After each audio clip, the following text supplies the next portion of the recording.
پہلے تو میں نے مسلمانوں کے اخلاق سنے تھے، اب تو میں نے دیکھ بھی لیے. پر یہ بتا جب 12,000 آیا تھا جان کیوں نہیں چھڑائی؟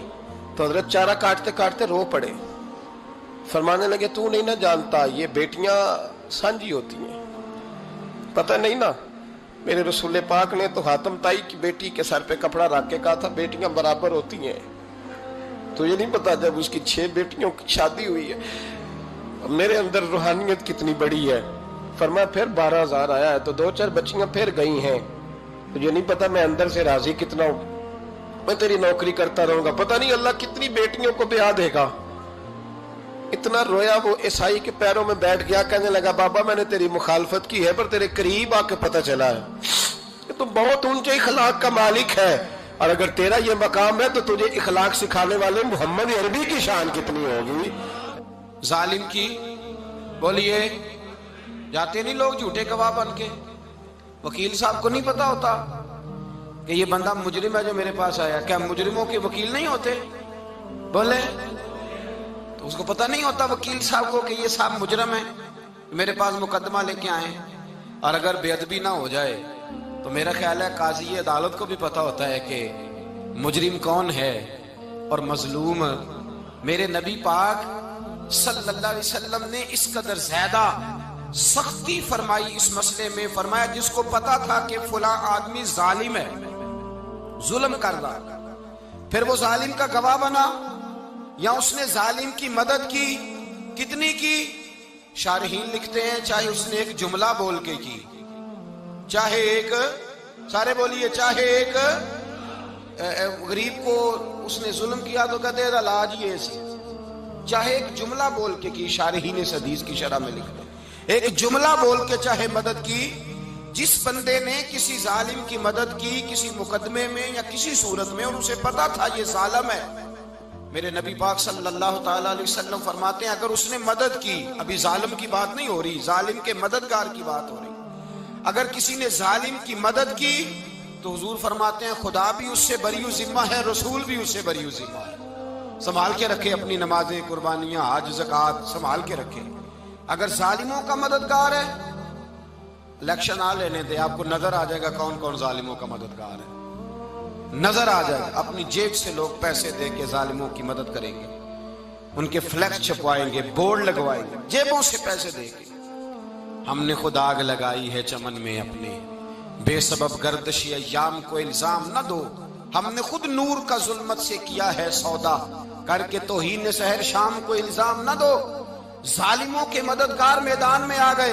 یہ چھوٹا لفظ نہیں، میرے حبیب پاک صلی اللہ علیہ وسلم نے فرمایا جو ظالم کا مددگار ہے سن لے جو سجن کے ساتھ کچہری جاتا ہے، وہ یاد رکھے جو دوست کا گواہ بنتا ہے، وہ یاد رکھے جو کہتا ہے میں مانگی گیا تھا، مجھے بلایا گیا تھا قبضہ چھڑانے کے لیے کسی غریب بیوہ کی جائیداد پہ، وہ سن لے تو مدد کر کے نہیں آیا، تو خدا کے ذمے سے نکل گیا ہے. رسول پاک نے فرمایا تیرا میرا تعلق ختم ہو گیا، تو ظالم کا مددگار ہو گیا. پھر تو کہتا میں بے چین ہوں، میں بے قرار ہوں، میں آزمائش کا شکار ہوں. پلٹ کے دیکھ تو صحیح تیرا گناہ کتنا بڑا ہے. میرے نبی پاک صلی اللہ علیہ وسلم کا ایک اور فرمان سن لیں، ابن ماجہ ابو داؤد میں موجود ہے. اس حدیث کو آپ نے یاد کر لینا ہے. کر لیں گے انشاءاللہ؟ سارے کہیے انشاءاللہ کر لیں گے یاد.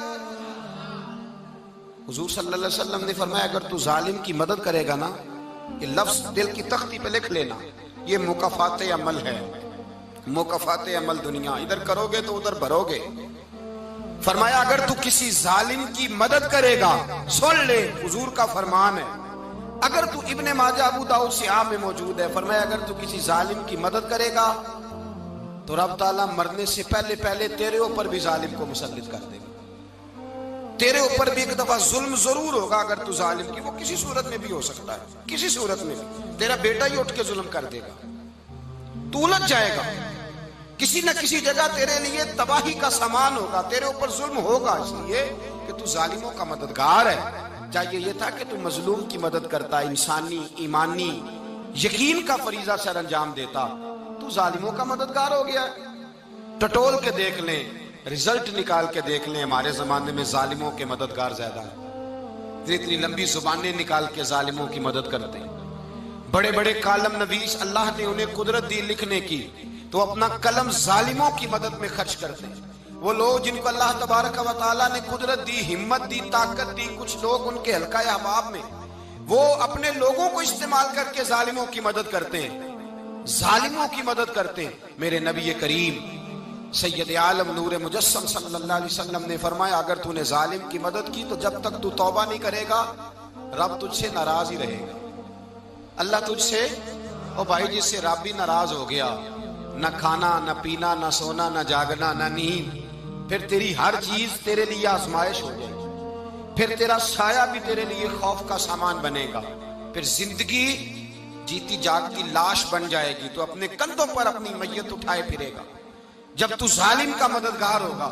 اور نبی پاک صلی اللہ علیہ وسلم نے فرمایا، ظالموں کا مددگار بھی ظالم ہوتا ہے، ظالموں کا مددگار بھی، سارے بولے، ظالموں کا مددگار بھی نہیں، کو نہیں، آپ سارے نہیں بولے، ایک دفعہ بولے، ظالموں کا مددگار بھی، پکی بات ہے، ظالموں کا مددگار بھی۔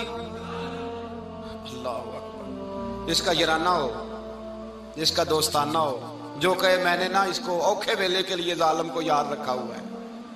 کبھی مشکل میں رکھے نہیں ہوئے لوگوں نے ظالم دوست، کہتے میں نے رکھے ہوئے ہیں، بلکہ ہمارے دیہات میں تو کہتے ہیں میں نے بازو بنائے ہوئے ہیں۔ کس کو بازو بنا لیا؟ ظالم بھی کبھی بازو ہوتا ہے، جو ظلم کی تلوار لیے میدان میں کھڑا ہے۔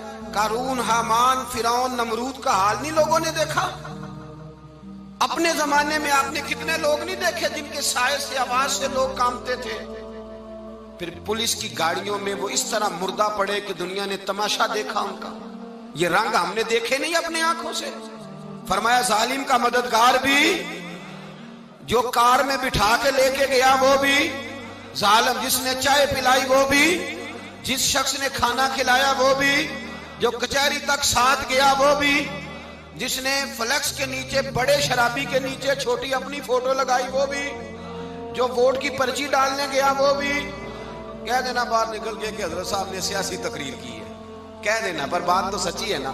خو کرے ہم تو سے تھوڑا سا گلا بھی سن لے، خو کرے ہم تو سے تھوڑا سا بھی گلا۔ امام مالک کے پاس ایک بندہ آیا، اس نے کہا حضور میں درزی ہوں، ایک ظالم بادشاہ مجھ سے کپڑے سلواتا ہے، میں تو ظالموں کا مددگار نہیں نا۔